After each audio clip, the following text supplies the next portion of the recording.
Sa Glan, Sarangani Province, tiklo ang isang 27 years old na lalaki matapos magkahabulan nang umiwas ang mga ito sa isang checkpoint sakay ng kotse. Nabangga ng kotse ang isang SUV sa kasagsagan ng pursuit operation ng otoridad. Natuklasan ng kargang mga puslit na sigarilyo na nagkakahalaga na mahigit 200,000 pesos. Ang blotter sa report. Bandang alas 11:30 ng umaga, nakatanggap ng ulat ang Glan Municipal Police Station mula sa 1st Sarangani Provincial Mobile Force Company tungkol sa isang kotse na umiwas sa checkpoint sa Purok Melchomo, Barangay Baliton.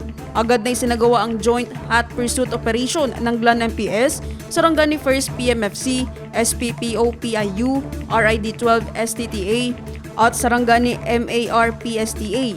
Bandang alas 12 ng tanghali, sumalpok ang sasakyan sa isang SUV na minamaneho ng isang 65 years old na lokal na residente sa National Highway, Purok Tulan, Barangay Taluya, Glan. Matapos ang aksidente, iniwan ng mga sospek ang sasakyan at tumakas. Nahuli ang isang sospek na kinilalang si alias Alvin, 27 years old at may asawa. Habang ang isa pang sospek na si alias Ramil, residente ng General Santos City, ay patuloy pang tinutugis ng otoridad.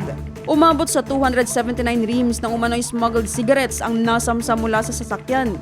Ang mga nasamsam na produkto ay dinala sa Glan Municipal Police Station para sa inventory bago ipasa sa Bureau of Customs General Santos City.